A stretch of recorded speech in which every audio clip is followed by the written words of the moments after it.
There is a massive problem with chronic pain. In fact, most of medicine doesn't know the first thing about how to treat it.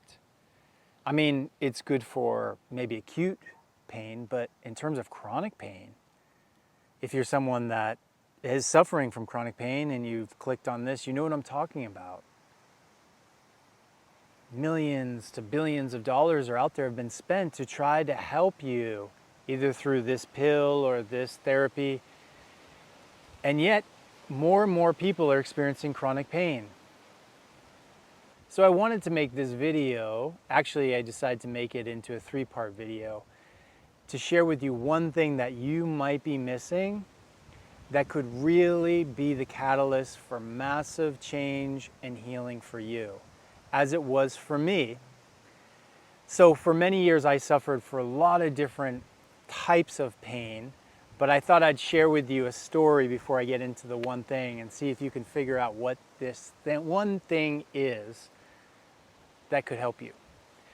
So this brings me back to about 9 years ago.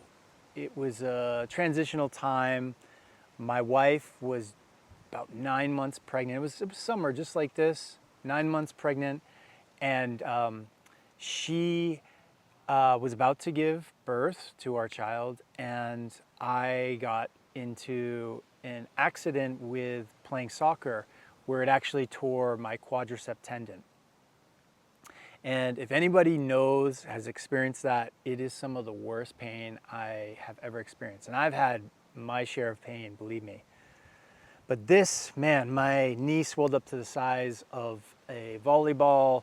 And if you just looked at it the wrong way, the amount of stabbing pain that went through it, oh, it was so bad.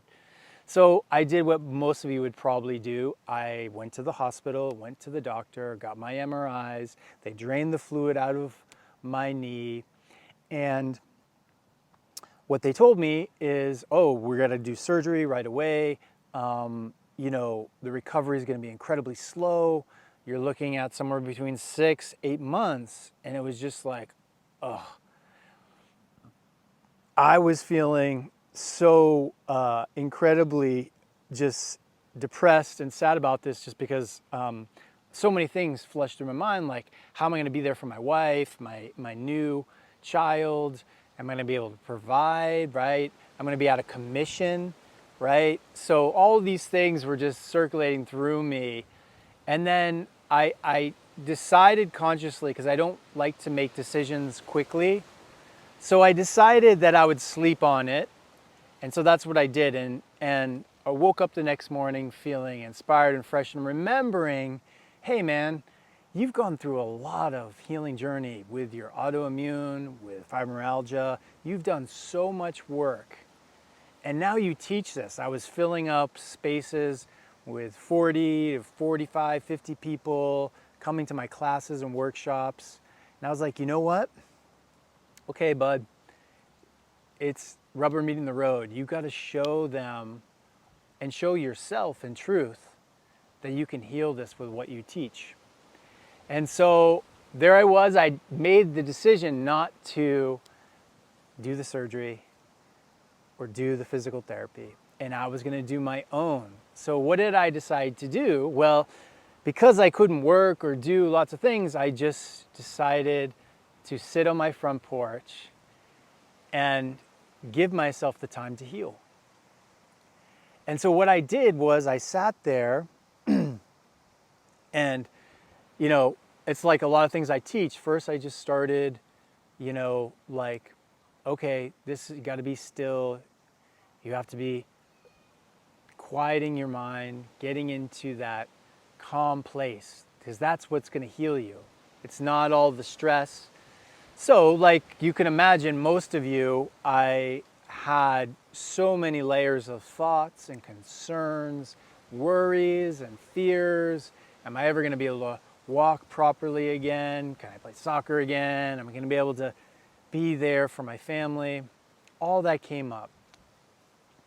And I didn't walk away from that. I didn't get up.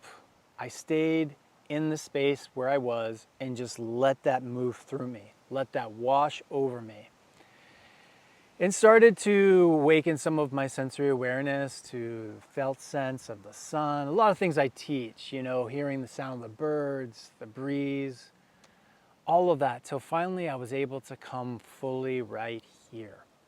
And as I was right here, I suddenly was able to go deeper into an experience of myself and awaken this primal energy, this primal chi that I teach nowadays, that went so much to say that this energy, this quality of this energy was so profound, so healing, guys, that first it really opened my heart. It let me feel tremendous waves of peace and contentment and love in a way that was so unconditional that it just allowed my energy and energy channels to open up more, and allowed my mind to soften all my doubts, all my concerns, and just be fully in this experience. So I allowed myself to go deeper and deeper into that. And you know what happened? I started to feel this energy move through my body and heal me. Healing things in my knee, of course, but healing parts of me that were still really hurt or wounded from my past. So long story short, after a prolonged period of doing this, day after day, I decided to go back. It was like maybe 2 weeks after the accident and going to the hospital.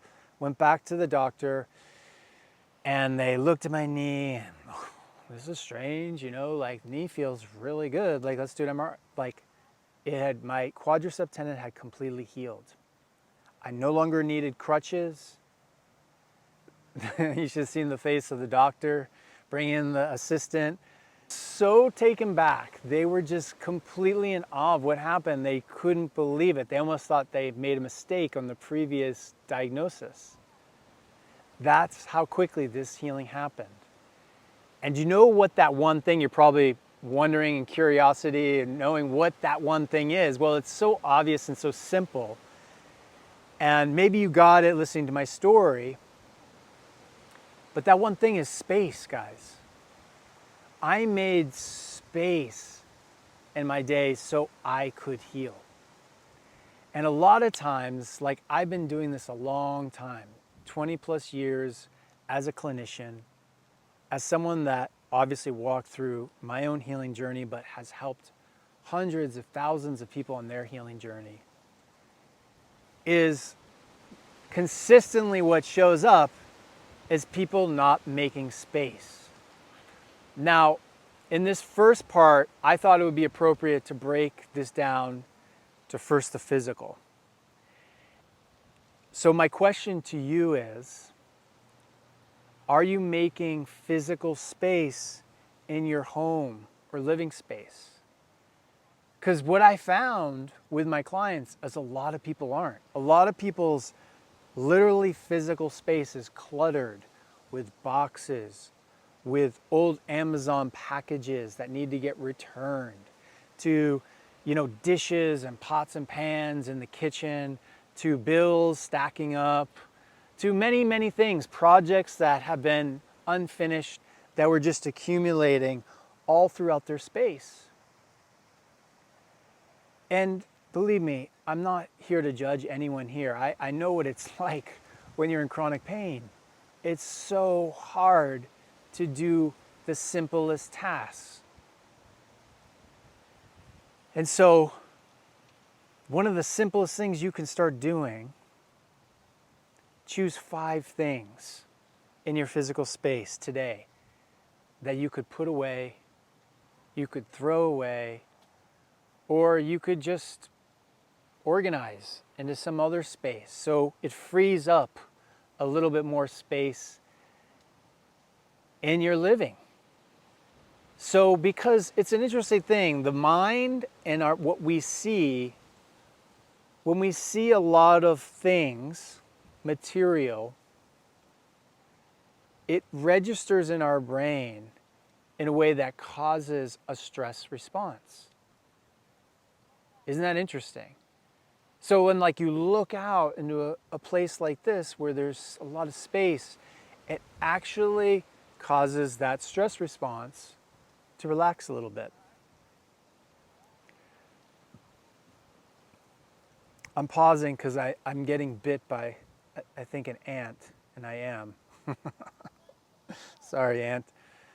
I might be on their home. I might be the material thing in their space. But my point is, we need to create space, guys. We've been part of our modern time and consumer cultures. We have so much of our space is being inhabited by stuff, by material things that actually check to see if they really serve us. Maybe they are at the initial purchase, you know, on Amazon, we have that excitement. But then when we get them after a few weeks, then it kind of loses its luster.